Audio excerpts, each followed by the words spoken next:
of Ruth chapter 3. Yan, nasa book na po tayo ng chapter 3. So, sundan niyo na lang po, no? So, sa ating multimedia. Okay, pakisundan na lang ako. And I entitled God's message, A Reach of Faith and a Promise of Redemption. Okay, let's open our Bibles in Ruth chapter 3. Thank you. Babasahin po natin ito from verse 1 up to verse 18. Let's all stand as we give reverence sa salita po ng Panginoon. Tayo tumayo po lahat. Sundan niyo po sa inyong mata as I read God's Word. I will read in an ESV version. Wala po sa ating PowerPoint. Ruth chapter 3, number 1. Then Naomi, her mother-in-law, said to her, My daughter, should I not seek rest for you, that it may be well with you? Is not Boaz, our relative, with whose your woman you were sick? See, he is winnowing barley tonight as the threshing floor. Wash, therefore, and anoint yourself, and put on your cloak, and go down to the threshing floor, but do not make yourself known to the man until he has finished eating and drink. But when he lies down, observe the place where he lies. Then go and uncover his feet and lie down, and he will tell you what to do. And she replied, All that you say, I will do. Number 6. So she went down to the threshing floor and did just her mother-in-law had commanded her. And when Boaz had eaten and drunk, and his heart was merry, he went to lie down at the end of the heap of grain. Then she came softly and uncovered his feet and lay down. At midnight the man was startled and turned over, and behold, a woman lay at his feet. He said, Who are you? And she answered, I am Ruth, your servant. Spread your wings over your servant, for you are Redeemer. And he said, May you be blessed by the Lord, my daughter. You have made this last kindness greater than the first, in that you have not gone after young men, whether poor or rich. In verse 11, And now, my daughter, do not fear. I will do for you all that you ask, for all my fellow townsmen know that you are worthy woman. And now, it is true that I am Redeemer, yet there is a Redeemer nearer than I. Remain tonight, and in the morning, if he will redeem you, good, let him do it. But he is not willing to redeem you, then as the Lord lives, I will redeem you. Lie down until the morning. So she lay at his feet until the morning, but arose before one could recognize another. And he said, Let not be known that the woman came to the threshing floor. And he said, Bring the garment you are wearing and hold it out. She held it, and he measured out 6 measures of barley and put it on her. Then she went into the city. And when she came to her mother-in-law, she said, How did you fare, my daughter? Then she told her all the man had done for her, saying, These 6 measures of barley he gave to me. For he said to me, You must not go back empty, handed to your mother-in-law. She replied, last verse, Wait, my daughter, until you learn how the matter turns out, for the man will not rest, but will settle the matter today. May the Lord add blessing to the reading of His Word. Tayo po muna ay sandaling manalangin. Lord God and Heavenly Father, our sovereign God, our mighty God, the creator of heavens and the earth, salamat Panginoon for giving us this wonderful morning, for giving us a good weather, and even we acknowledge your presence in our midst. And we're praying, Lord God, through the help of the Holy Spirit, to enlighten us and guide us as we study your word. Lord, enable us and help us to apply it in our daily lives. And Lord, we're praying also that the may overcome the temptations of the devil and even the lies of the devil this morning, and help us to focus our attention in studying your word. In Jesus' name we pray. Amen. Tayo po'y makakaupo na.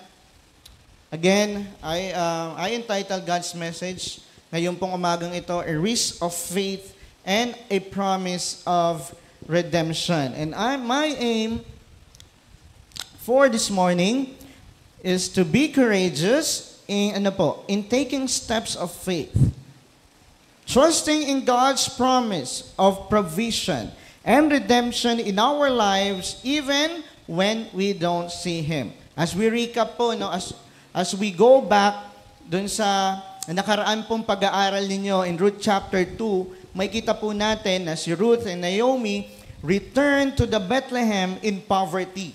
Okay? So to provide for them, ano pong ginawa ni Ruth? Nagpunta po siya dun sa glean in the fields at nagkokolekta po siya ng leftover grain at pinirmahan po sila o permitted by the Israel law para po sa mga sa mga mahirap in Israel, hinintulutan po sila and foreigners during that time. And by God's providence, we praise God for that. She ends up dun po sa field ni Boaz, during that time.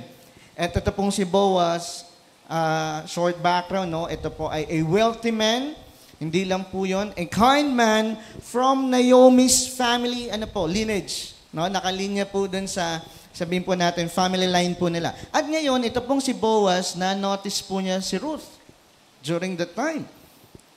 Hears of her loyalty to Naomi. At ano pong ginawa niya? Tinrate po niya itong si Ruth with kindness. At hindi lang po yun, in-offer po niya ng protection, support, and anything na kailangan po niya during that time. So ngayon, si Ruth, bumalik po siya kay Naomi with abundance of grain. Marami siyang dala. And we praise God for that. So ngayon, si Naomi, nung nalaman po niya about Boaz, ito nga si Boaz is a kinsman redeemer. Yun po ang tawag sa kanya. At nagkaroon siya ng, may pag-asa sa kanyang puso. Ano ba itong kinsman redeemer? What it means for us? Means a closer, relative who has the legal responsibility to help a family, member na meron pong pangangailangan. At yun po si Boaz, okay? This include, letter A, okay, buying back land, so that a poor relative had to sell to keep it within the family. So, ganun po si Boaz. Okay? Next, letter B, marrying the widow. Okay? Who, of a deceased relative who died without children. So, to preserve the family line and inheritance. So, para hindi maputol yung kanilang, sabihin po natin, lineage ng kanilang family. And lastly, redeeming a relative from slavery or debt. Okay? Ganun po si Boaz. Okay? For us na makita po natin yung kanyang background. In a sense, beloved in the Lord, in the context of Ruth chapter 3, may kita po natin, dahil nga po ito si Boaz is a kinsman redeemer who has a right at meron siyang responsibilidad to marry Ruth para po ma-restore yung kanilang family's name. Okay? And provide security. So now, in Ruth chapter 3, dito na po tayo. Konting short background lang po. Naomi, nakita po niya, Okay, kumbaga, naobserbahan po niya yung mga pangyayari. So, meron siyang plan to secure itong si Ruth future. At meron po siyang instruction na ginawa po, to approach itong si Boaz doon po sa threshing floor. Okay, mamaya pag-usapan natin ano ba yung threshing floor na yan. Symbolically, seeking yung kanyang protection as a kinsman redeemer. Kaya ito pong si Ruth, nagkaroon siya ng courage, sige, sundin ko yung advice ni Naomi. This is for, sabihin po natin, for future. And at the same time, a respectful ask Boaz to redeem her. Okay? Kaya nga po, si Boaz, nakita po niya dun sa story, yung loyalty, of course, ni Ruth. And yung character ni Ruth, natulungan po siya, but nothing another relative has prior claim. Kaya ito po yung pangako po. No? He promises to resolve ano ba yung kailangan. And gives Ruth barley. Okay? Sino umiinom ng barley dito? Inom ako ng barley, no? So yun po yung kwento nun. As a sign of his commitment, binigyan po siya ng barley. Kaya nga Ruth reports, no? Ano ba yung nangyari? Okay? So nagpunta siya kay Naomi, who encourages her, sige, maghintay muna tayo. Okay? Wait patiently, trusting Boaz will act faithfully. Okay? So that's a short background of our story in Ruth chapter 3. Kaya the big idea that we could find here is taking a bold and faithful steps, guided by wisdom and loyalty. Ano pong resulta? In God's provision and the fulfillment of His redemptive plan. Tayo po, pag tayo ay, sabi nga, taking step na meron pong fearless, no? And faithfulness means tayo po ay nagtitiwala sa ating Panginoon. Amen?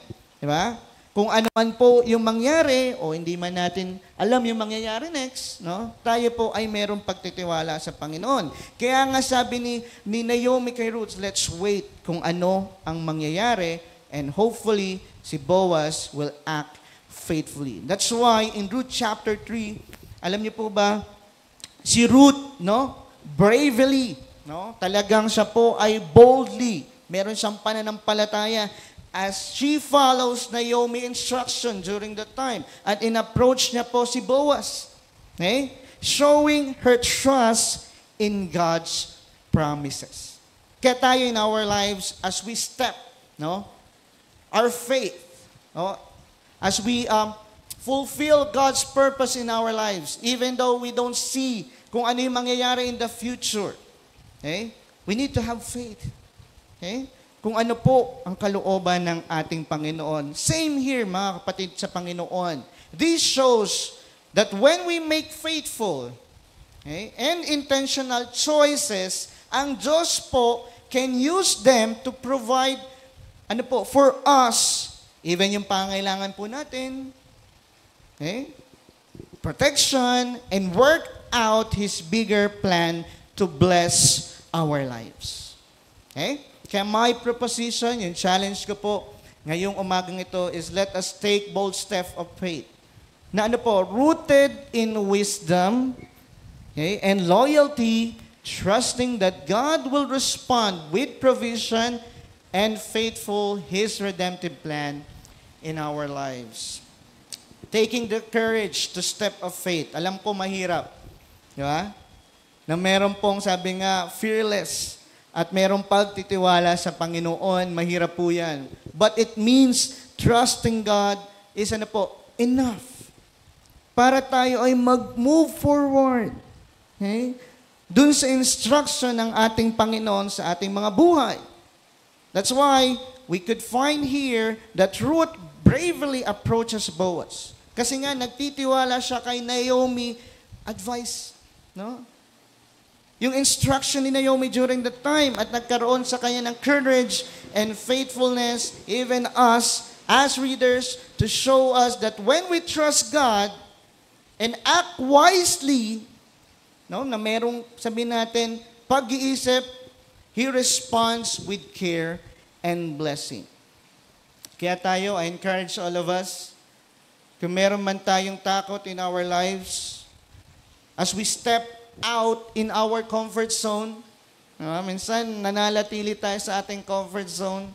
But it's a challenge for us to have faith and courage and trusting God that tayo po ay ano po, ililid ng ating Panginoon even things are uncertain. Ang ating Panginoon is working behind the scene. Minsan, hindi natin nakikita. No? Pero nandyan ang Panginoon. He is faithful. All we have to do is to step yung ano po, with faith sa ating mga buhay. Like Ruth, when we take faithful steps, God will guide.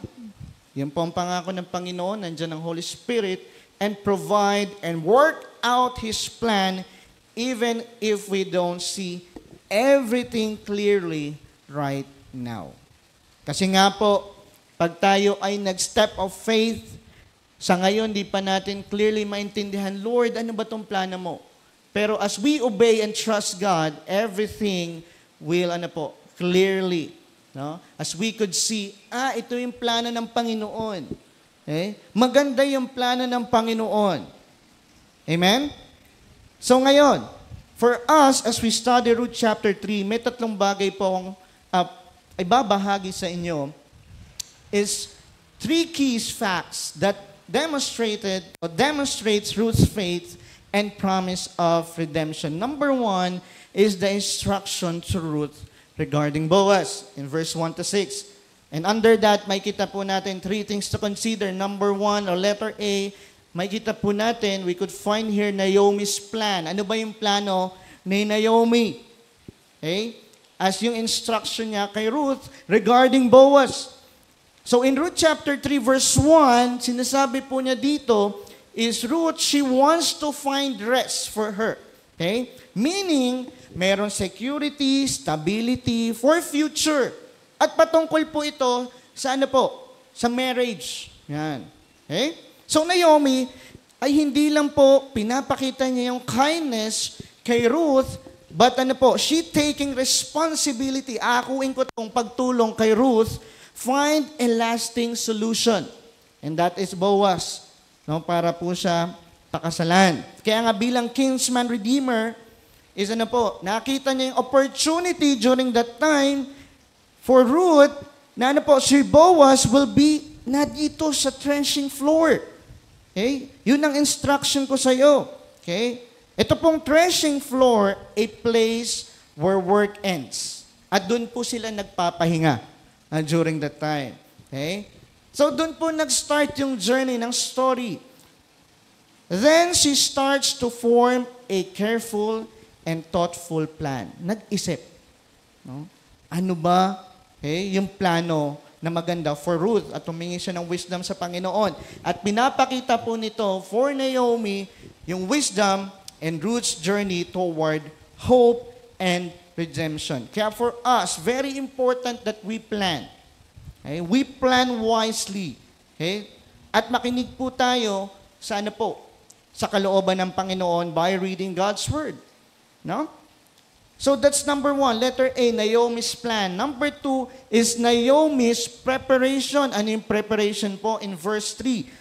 Look at the verse. Wash, therefore, anoint yourself, and put on your cloak, and go down, diba yun ang instruction, to the threshing floor, but don't make yourself known to the man until, he has finished eating and drinking. So now, si Naomi, sinasabi niya ng kay Ruth, maghanda ka na.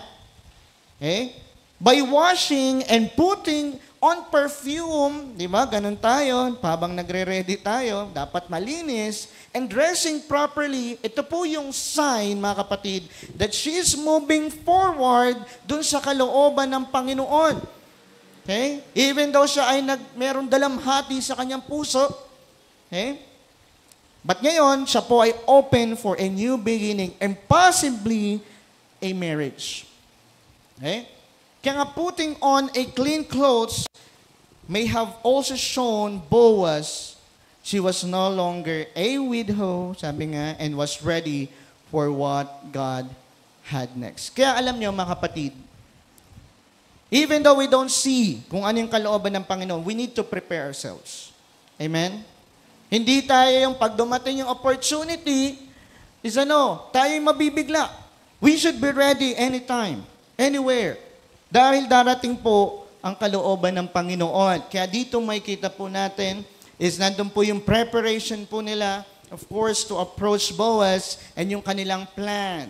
Yan. So ngayon, in letter C, we could find Naomi's proposal. Ano ba yung proposal ni Naomi? Okay, in verse 4, ito po yung kanyang proposal. Look at the verse. But when he lies down, obserbahan mo yung place. Okay? Where he lies. Okay? Mag-observe ka, tingnan mo. Okay? Then go and uncover his feet and lie down, and he will tell you what what to do, kung ano ang gagawin. Sundin mo lang yan. At yan yung proposal.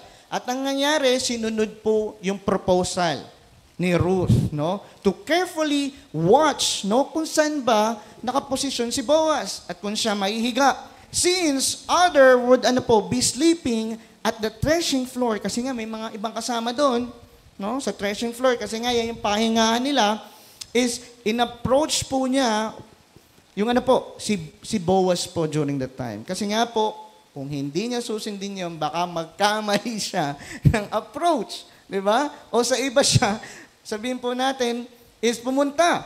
Kaya dito makikita po natin, Ruth is to be respectful, showing wisdom, at hindi lang po yun, very cautious. No? And uncovering Boaz's feet, ibig sabihin po nito, and lying there, is a humble picture, o humbleness picture. Na yung culture po nila is a way of asking him na to take responsibility as a redeemer to protect and possibly marry her. Kaya alam niyo yung response ni Ruth dito po kay Naomi, sabi po dyan, all that you say, I will do. Di ba? Kanya? Siya po ay sumunod. Pinapakita po dito ni Ruth kay Naomi, trusting her and God's plan.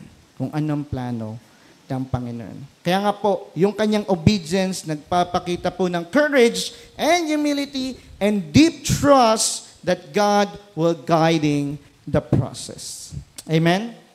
Kaya ano ba yung matututunan natin dito? What we could learn from this, mga kapatid sa Panginoon? God provides what? Instruction to Ruth through Naomi, who is wise in counsel, prepares by faith, and is humble and obedience. Listen, alam niyo po, we could find na ang Diyos po nagwo-work behind the scene. Even though we don't see God. Amen? We live by faith. Amen po? Kaya yung scene dito, makikita po natin, through Naomi's wise, okay? And caring advice kay Ruth, inireveal po ng Panginoon yung kanyang direction, yung kanyang steps during that time, okay? And godly experience and godly advice for Ruth. Kaya ang Panginoon pa rin ang may hawak ng situation during that time. Kaya yung preparation po ni Ruth, nagre-reflect po dito yung faith in action at dine-demonstrate po nito yung trust in God by being ready. Di ba? Kasi alam mo, may mangyayaring maganda o hindi man natin alam kung anong mangyayari. Siya po ay ready and respectful and willing to participate. Ano ba yung plano ng Panginoon? Hindi naman nagreklamo si Ruth, tama? Sumunod lang siya. Okay? Kung ano yung plano ni Naomi, kasi po, nagtitiwala siya si Naomi and of course, the guidance of God sa kanyang buhay. Kaya this principle, mga kapatid, listen. Ito po ay magbibigay reminder sa atin that God's guidance is not always in a dramatic way or miraculous way. It comes through the ordinary. Minsan, ordinary scene in our lives. Kikilos ang Panginoon.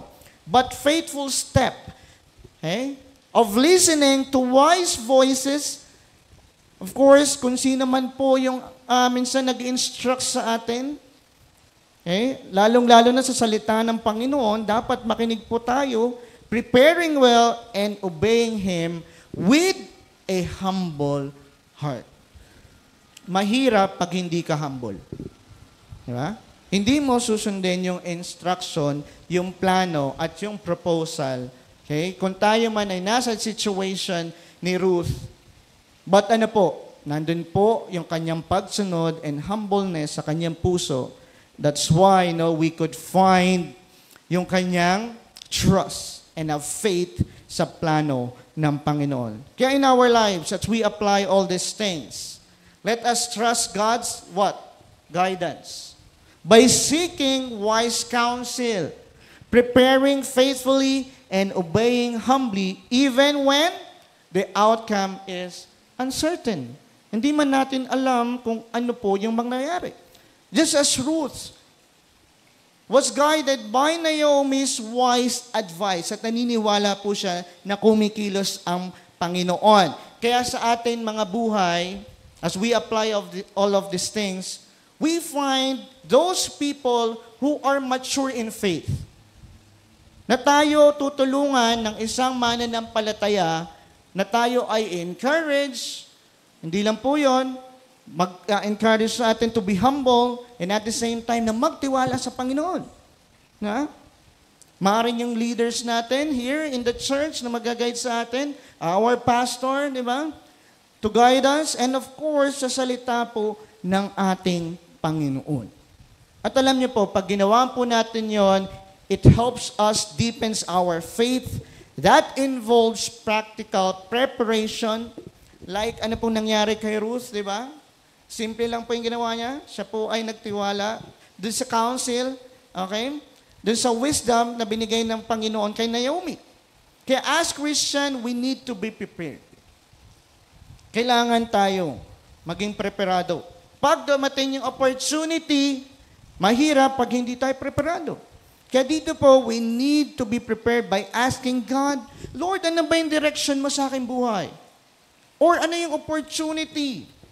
Okay? Makikipag-participate ako sa plano mo. Hindi yun, Lord, ito ba yung plano mo? Sige, ayoko niyan. Dito ako. Kasi ito yung gusto ko eh. Okay? Taliwas. Okay? At dito, matutunan po natin, sabi ko nga, be humble enough. Okay? Maganda ang plano ng ating Panginoon. Kaya beloved in the Lord, is don't just leave it all to God. Lord, kayo nang bahala. Okay? Hindi po ganoon. Without doing our part. Kaya meron po tayong parte. Preparation is how faith becomes visible in daily life. Ibig sabihin, we live by faith every day of our lives. Diba? We prepare.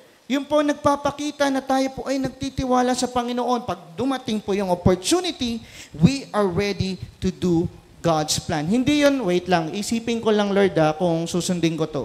Parang medyo tagilid eh. Okay? Wala dyan yung puso ko eh. Okay? So, wait lang Lord, kaya ko naman to eh. Ito yung gusto ko, mukhang nakikita ko, tatama ako dito sa numerong to eh. Okay po? Kaya in our lives, beloved in the Lord, is obedience to God's great plan ay merong requirement. Para mo sundin yun, maging humble ka. Tayo kasi ma-pride tayo eh. Diba? Minsan pag natatama yung ego natin, yung posisyon natin sa buhay, o anumang narating natin, no? Is we need to humble ourselves. Minsan nire-remind tayo ng Panginoon. Okay? And courage to step in uncertainty. Trusting God even when don't see the full outcome. Kung wala pang resulta yan, matuto tayong magtiwala sa Panginoon and be humble enough to actively seeking godly guidance and prepare ourselves and obey humbly. So the question is, in our lives, do we fully trust God in our lives? Even when we don't see what will happen or why.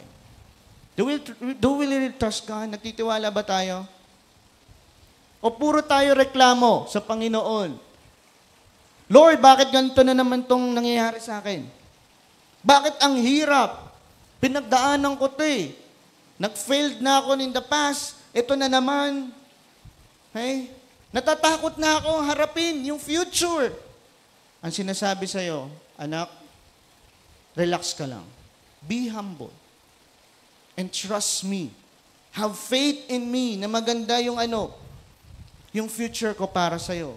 Second, do we pray for God's guidance to fully carry out His plan? O masyado tayong confident sa ating sarili kasi yung buhay natin ay nandito na sa taas.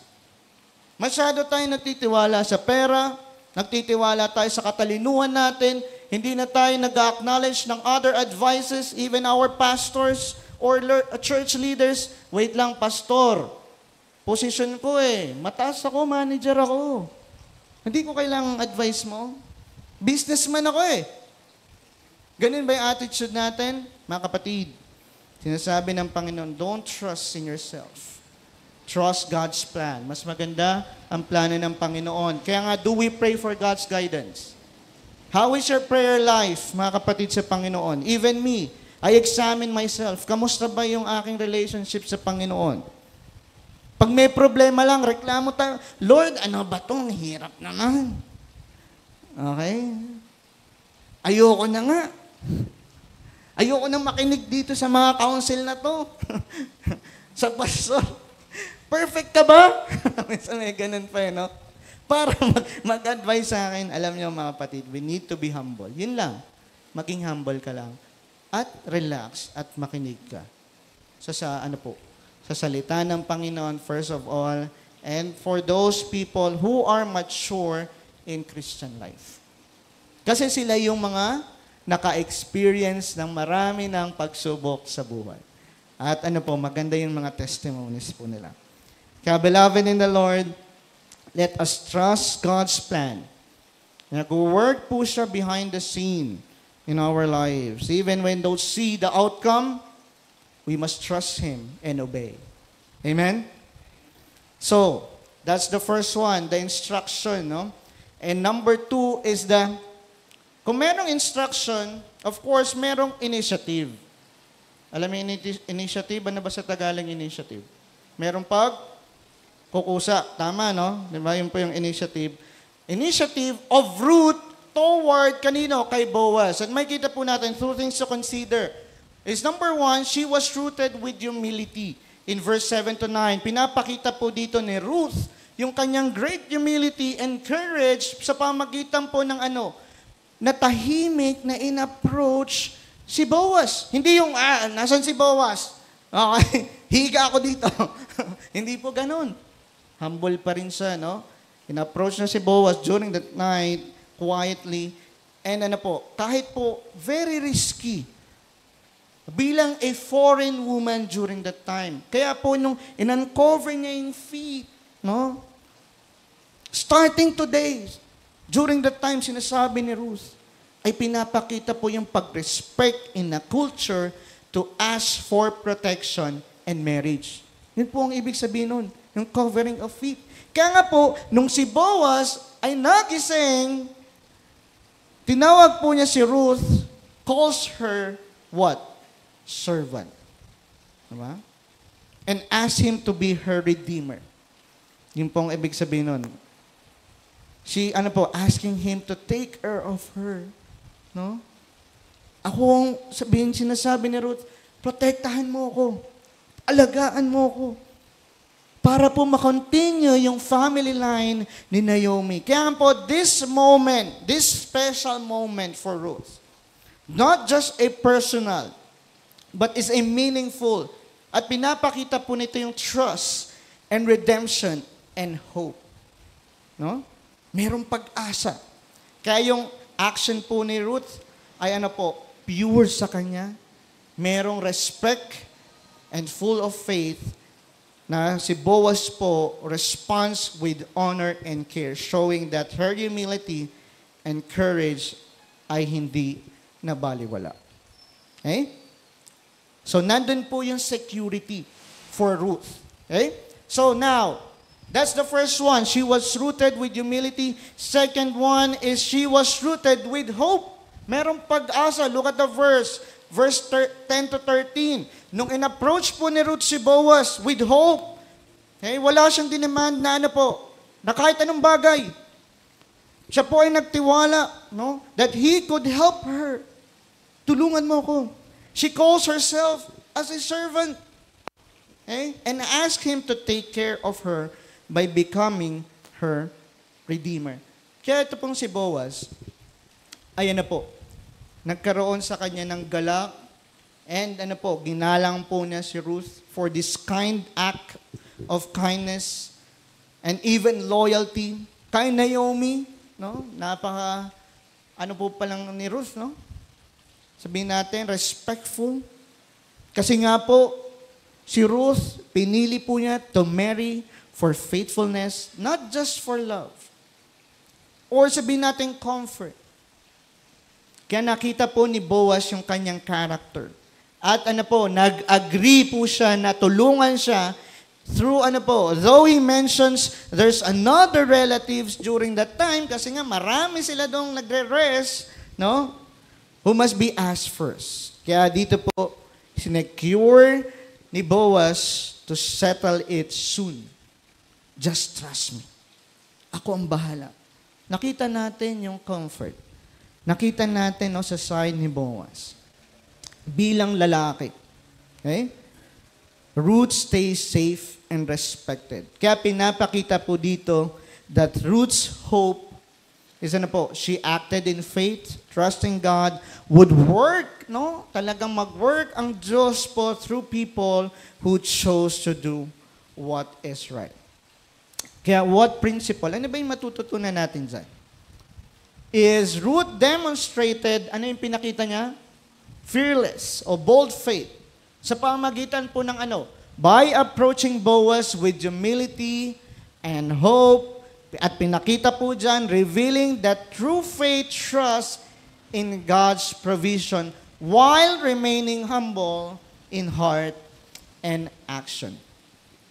We could find here, beloved in the Lord, Ruth approached Boaz with courage, na merong humility, respectful, at finalo po niya yung culture po during that time as a symbolic of seeking his protection dito po kay Boaz, a kinsman redeemer.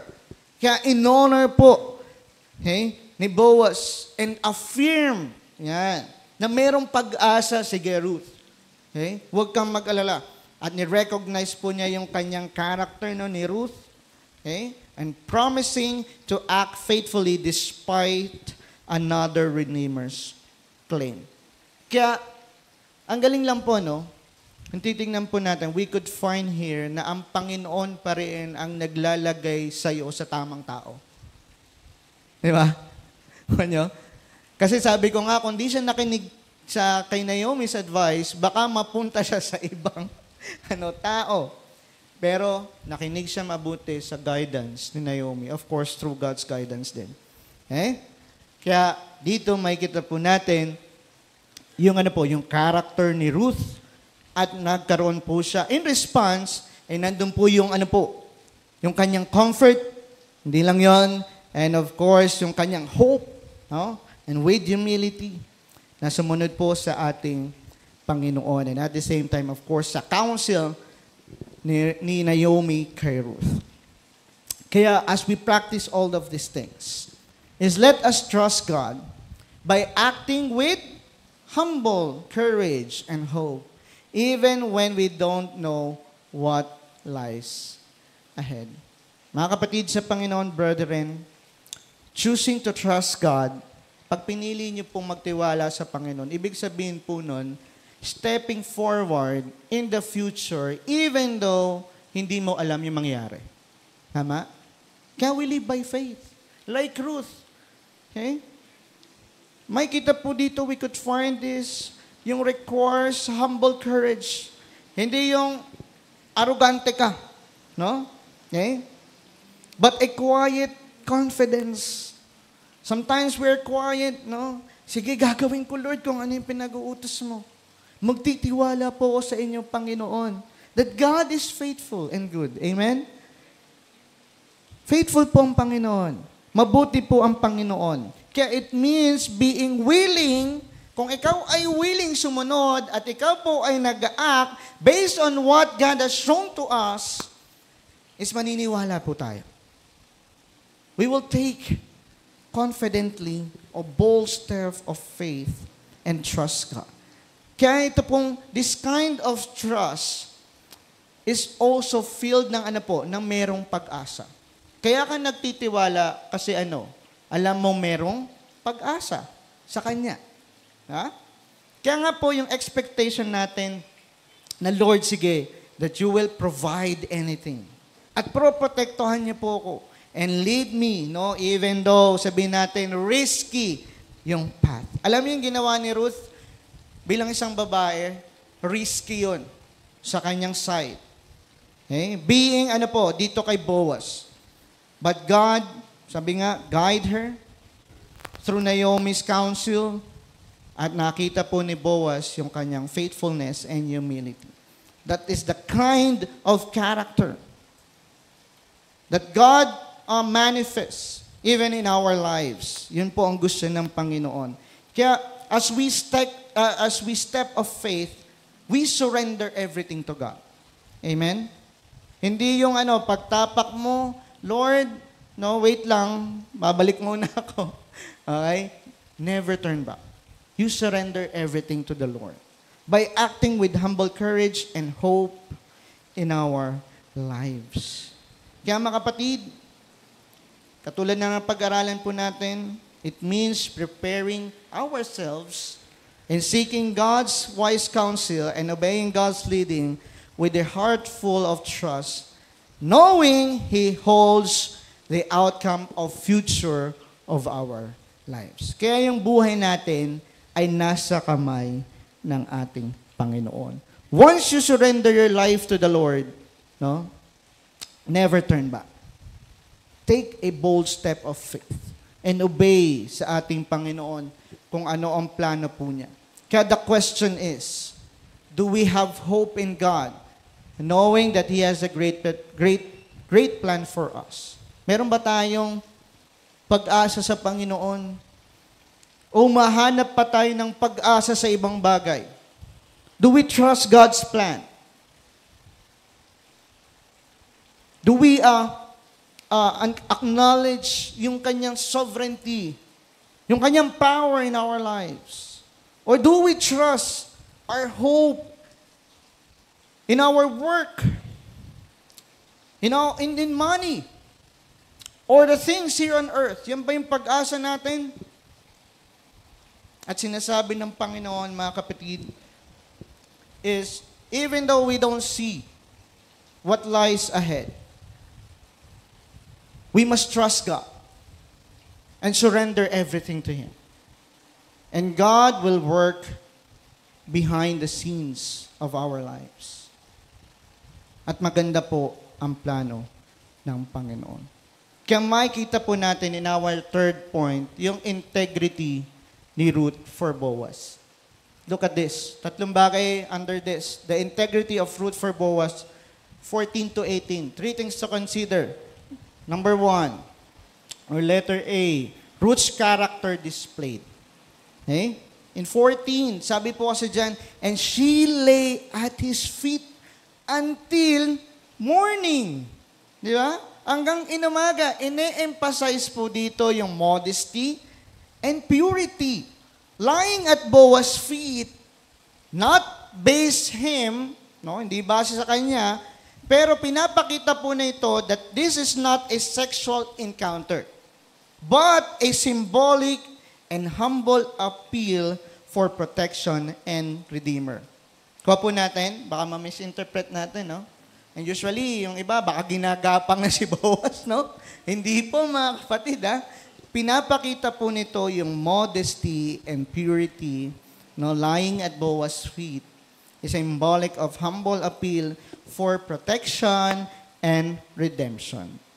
Kaya ito pong si Ruth, no, umalis po siya early in the morning, bago nga po sabi nga likely before the dawn, while kahit gabi pa. Yan. For people to recognize one another. Kaya si Boaz po and Ruth ay sabihin po natin yung kanyang reputation, yan. Pinotektahan po nila, no? In a sense, para po ma-avoid yung appearance of impurity during that time.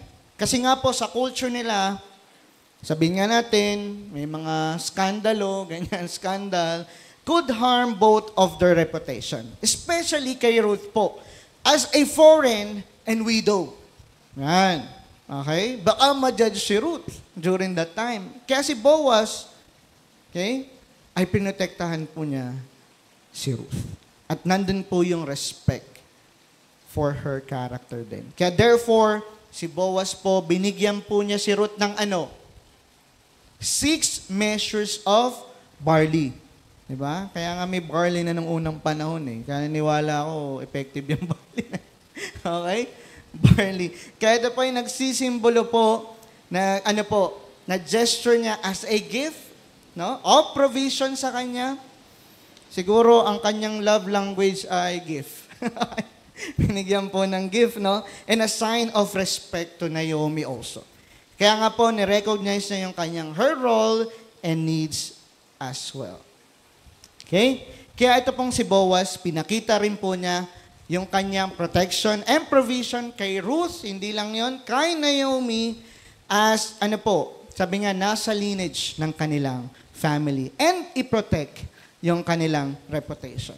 Okay? Kaya, makikita natin dyan yung character ni Ruth, no? Displayed. And number 2, ano pang pinakita dyan? Ruth's connection displayed. Look at the verse 16 to 17. Ano pong sabi dyan? When she came to her mother-in-law during that time, ano po yung sinabi niya? How did you fare, my daughter? It means, parang sinasabi niya, kamusta? Ano nangyari? Sinunod mo ba yung utos ko? Oh. Ano ba? Naunsami ba? Napunta ka ba sa iba? Nakinig ka ba sa akin? Yan, parang ganun. How did it go? Okay? Or symbolically, sinasabi po dito, are you still the same Ruth? Ikaw pa rin ba yan? No? After nangyari. Kaya ito po yung reflection for Naomi's part mo. Okay? In-anticipate niya po na merong changes na mangyayari for Ruth. Looking forward na siya ay magiging bride someday. No? Na-encounter po niya si Boaz. In other words, mga kapatid, Ruth, dahil nga na doon po yung connection po niya, hindi po siya nagtago. Anything, no? Doon po siya nangyari sa kanila ni Boaz during that time. Kaya nga she shares Boaz' kindness, no? Napakabait siguro sinasabi, napakabait ni Boaz, Ginoo, nandun yung protection niya. Okay? Ako yung na in love. Parang gano'n. No? Ikaw talagang ganun no? Ganun ba ako? Yan. Generosity. No, nandun yung commitment to resolve the matter of redemption. Kaya makikita rin po natin yung transparency. Di ba? Between both of them. At yung connection, no? And trust na nabuild po ni Ruth and Naomi from the first, no? Ruth chapter 1, Ruth chapter 2 hanggang Ruth chapter 3, na-build po yung kanilang relationship. Kaya makikita po natin dito is yung kanya po, no? Yung kanyang a loyalty na sense, no? Of course, kay Ruth and of course, kay Naomi during that time, so both of them shared that moment. Okay? So Ruth's connection displayed, and lastly, Ruth's confidence displayed. Look at the last verse. After Ruth bravely approached Boaz, so ito po yung nangyari. Sinabi po niya, no? Okay? Ito po yung sabi niya, Naomi tells her to wait patiently. So ang ating next step, paano sinasabi Naomi? Hintayin natin. Okay? Kung anong mangyayari. Trusting that Boaz will take care of everything. Okay? Magtiwalang lang po tayo. Kaya yung confidence po ni Naomi ay nandoon kasi kilala niya si Boaz is a man of honor. No? Ito pong si Boaz who will do the right thing. Kaya ito pong moment na ito ay magtuturo din po sa atin that after we take faith of step in our lives, we sometimes need to pause. Kailangan nating mag-pause and trust God to finish the work. Sometimes, so, as we take our step, hintayin mo muna yung second step. And let God. Okay? And be prepared kung ano yung mangyayari sa susunod. Kaya waiting, hindi lang po ibig sabihin nito na wala kang gagawin. Di ba? Kuha po natin, habang naghihintay tayo sa kalooban ng Panginoon, nagpe-prepare ka. Parang nag-aaral ka kung magbo-board exam ka. Di ba? Nagpe-prepare ka. Okay? Wala kang gagawin. Lord, tulungan niyo po. Ano ba yung next step? Okay? Paano kung i-guide ka ni Lord kung hindi mo gagawin yung part mo? Okay? Kaya for us, is as we take our step, we need to pause and pray and trust God. Amen? Lord, tulungan niyo ako. Ano yung susunod na step ko? Okay? Ano yung gagawin ko susunod? At makikita mo ang pagkilos ng ating Panginoon. Kuha po natin, it means having confidence that God is working even when don't see it yet. Kaya ito po, makikita po dito, Ruth's confidence was quiet but strong, showing deep trust in both Boaz and God. Minsan ang mga babae, no, tahimik lang yan. Ganun ang ibang babae. Tahimik lang yan, pero nagtitiwala yan sa Panginoon. Hindi yan mga showy. Ganun sila. Pero sa kanilang pagtahimik, makikita mo yung kanilang determination and confidence na nagpe-pray sila, nagtitiwala sila sa Panginoon, and very respectful po sila. Okay? So what principle na makikita po natin dito? Is Ruth's integrity. Inireveal po dito sa paanong paraan? Through her godly character, loyal relationship, and confident trust in God's plan. Reminding us, ano po yung nire-remind sa atin? That a faithful life speaks loudly through quiet obedience and unwavering hope. Kaya yung integrity ni Ruth, listen, pinakita po dito yung kanyang modesty and purity and respect po during that time. At nag-act po siya with wisdom, protection, yung kanyang reputation, and remain accountable to Naomi. Magiging accountable ako dito. Ito yung instruction ni Naomi sa akin. Magiging faithful ako dito. At pinapakita po yun ng loyalty and trust. Rather than sabihin po natin, trying to control the outcome. Siguro, ganito yung mangyayari. Gusto ko ganito yung resulta eh. Okay? Sometimes ganun tayo, di ba? Kinokontrol natin kung ano yung mangyayari. Kasi ito yung gusto nating marating. Ito yung gusto nating mangyari. But here, makikita po natin, mga kapatid, Ruth patiently waits. No? Maghintay tayo kung ano yung resulta. Trust God to work through Boaz. At makikita po natin yan sa susunod na chapter. Kaya bitinin po natin. Okay? Kaya nga po, her life shows that through faithfulness is often quiet and expressed through consistent obedience. Dapat ang pagsunod sa Panginoon, listen, hindi lang po ngayon, dapat every day of our lives. Okay? Steady hope in God's plan. Kaya yung buhay po ni Ruth ay magtuturo po sa atin that faithfulness is not always a dramatic in our lives. O sabihin natin, hindi naman kailangan ipagsigawan. It reveals in the quiet choices. Okay? Keeping your word in yourself as you follow God. Hindi lang yon, as you honor the relationship, acting with purity and trust God's plan even when it is unclear. Kaya yung story po na ito ay magpaalala po sa atin that a life of quiet obedience, no? Nasusunod ako ng, sabihin natin, as myself, no, between and the Lord, kung ano yung plano niya, and steady hope speaks volume in a world that often values quick result. Kasi ang gusto natin, may resulta kagad. No? Hindi tayo, sabihin natin, hindi tayo makapaghintay. Kaya tayo, gumagawa na tayo ng sarili nating paraan para makita natin kaagad yung resulta. At anong nangyayari? Tayo ay napapahamak. At in the end, tayo ay nadi-discourage. Kaya ito yung sinasabi ng Panginoon. Okay? Be faithful and be prepared. Okay? First step of your life, as you step your faith, be prepared always. Not a one time, but it should be committed. A commitment in our lives.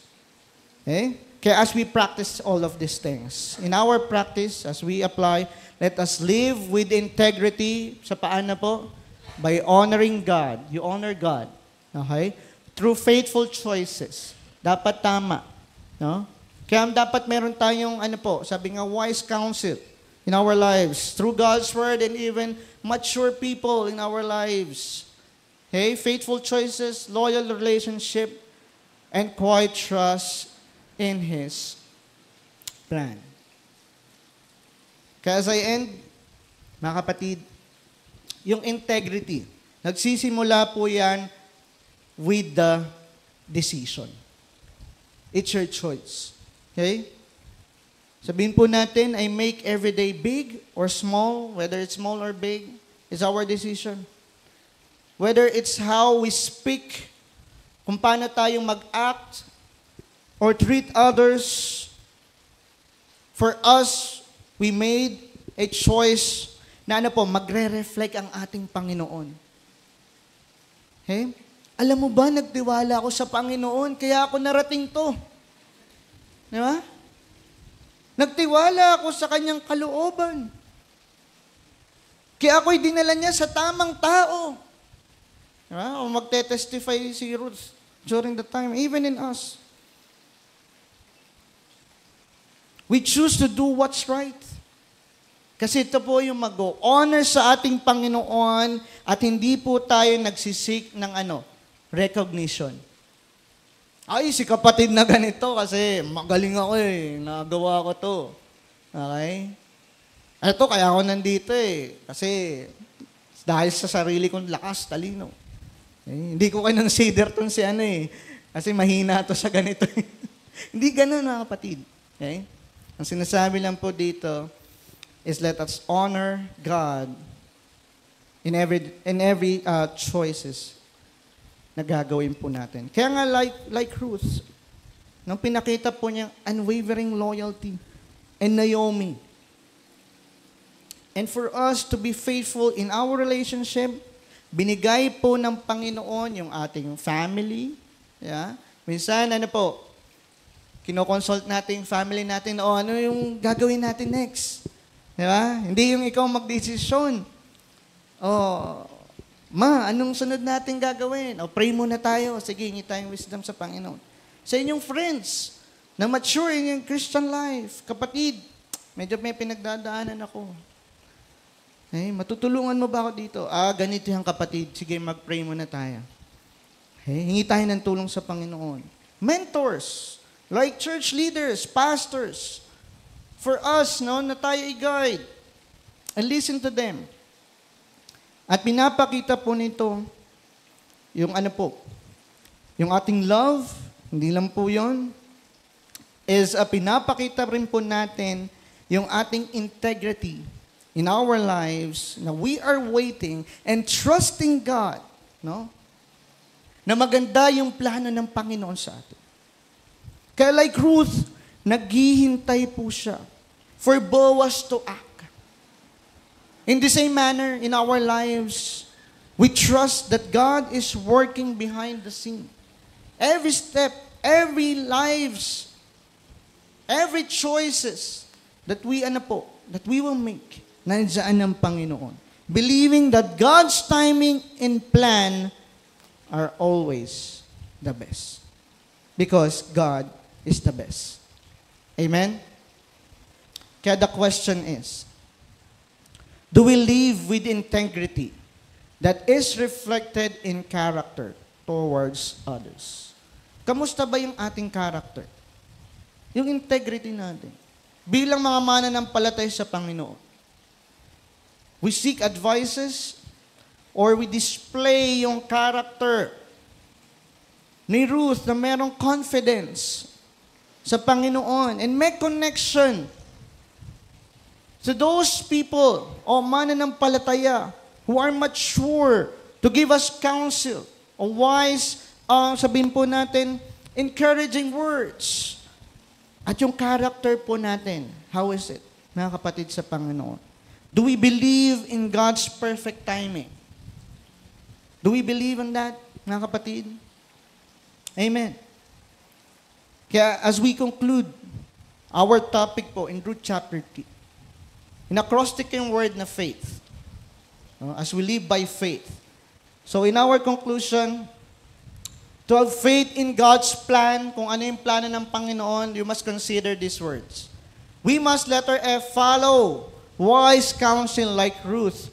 Listen to Naomi. That's letter F. Follow. No? Wise counsel like Ruth, listen to Naomi. Again, for us, no, mag-pray tayo na, Lord, ibigay niyo sa akin yung tamang tao. Okay? Na mag-encourage sa akin, magbibigay sa akin ng wisdom, how to move forward, and how to obey kung anong plano nyo. Okay? And number 2, letter 8, to have faith in God's plan, we must act with humble courage by taking steps even when unsure. Kaya sa atin dapat ma-build yung faith and humbleness as we take the courage to step even when we don't see the future. Letter I, to have faith in God's plan, we must, invest in preparation. Kailangan natin yan. Diba? As we prepare dun sa kalooban ng Panginoon, sometimes, hindi pa nangyayari yung kalooban ng Panginoon kasi hindi tayo preparado. Diba? Pabanjing-banjing lang tayo. Sige, dumating yan, kaya ko yan. Hindi. We need to prepare. Diba? Okay? Kaya for Ruth and Boaz, natin yung preparation para ibigay yung tamang tao para sa akin. Okay? Kaya we invest in preparation. And also in other areas of our lives, we need to prepare. Amen? Even in our study, even in our future, ano man yung plano natin, we need to prepare. Okay? At ang Panginoon, minsan, kikilos yan in a mysterious way. Okay? Kaya are you ready to move forward? Amen? Are you ready to move forward in the next chapter of your life? You need to take bold of faith. Bold step of faith sa ating Panginoon. Amen? Next, to have faith in God's plan, we must, letter T, trust God's timing. Not our timing, at yung timing ng Panginoon. And remain, patient. Sabihin mo sa katabi mo, be patient. Yan. Alam ko minsan meron tayo look forward, iPhone 17, be patient ka lang, magtrabaho ka. Mag-pray ka. Okay? So, trust God's timing and remain patient without forcing the outcome. Kaya tayo, minsan, alam nyo ba, nadi-discourage. Minsan ayaw natin magpatuloy kasi ginagawa natin ang sariling paraan. At minsan, yan ba talaga yung kalooban ng Panginoon? At anong nangyayari? Pastor, pagkatapos ng lahat, Pastor, nasaktan ako. Lalapit ka din sa mga taong, iniwan mo, Tama ka pala, dapat nakinig ako sa'yo. Ganito tuloy ako. Yeah. Ganun nga ng drama, So, dapat, don't force it. Okay? Trust God's timing and remain patient. Amen? And lastly, to have faith in God's plan, we must hold confident hope na merong pag-asa dun sa promises ng ating Panginoon and faithful provision. Like kay Ruth, diba? Pinrovide ng Panginoon si Boaz. And even in other areas of our lives, God will provide kung ano man po yung kalooban ng ating Panginoon, yan ay mangyayari po. Kaya as I end in Ruth chapter 3, as we end Ruth chapter 3, pinapakita po dito yung bold faith, guided by wisdom and expressed through humility and obedience. Ano po mangyari? Mag-o-open ng Panginoon for us to a new beginning, a new chapter of our life. Kaya nga po, kay Ruth, nandun po yung redemptive plan ng Panginoon. And for us also, we are willing to submit and surrender everything to God's plan. Amen? Amen. Kaya as I end sa ating pong reflection questions, as we reflect, Number one question. Whose wise counsel I am listening to in my life or in my life? Sino ba tayo? Sino yung pinapakinggan nating mga counsel in our lives? And how open am I to following their guidance? Sino yon? You can share it. Okay? Number two, in what areas do I need to take humble, courageous steps of faith, even when the outcome feels uncertain? Ano ba yung kailangan natin in our areas of our lives na tayo dapat maging humble para po tayo magkaroon ng courage to step, even hindi natin alam yung outcome? And lastly, how do I practice patience? No? And trust God's timing when I don't see immediate results in His plan for me. Ganda yung mga tanong, no? So let's grab a partner. Sige, just for 10 minutes, let us share, for us. By doing this, may kita nyo, you are doing a wise counsel sa inyong partner din. Di ba? Through these questions. Okay? Sige. Let's grab a partner. Maganda yung di nyo pa nakaka-partner. Yan, first. Sige. Or kung hindi man, pwede kayo tatlo. Yan, o dalawa. Yan, pwede. Sige, for 10 minutes po. Thank you.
Pray for one another. Pray for one another.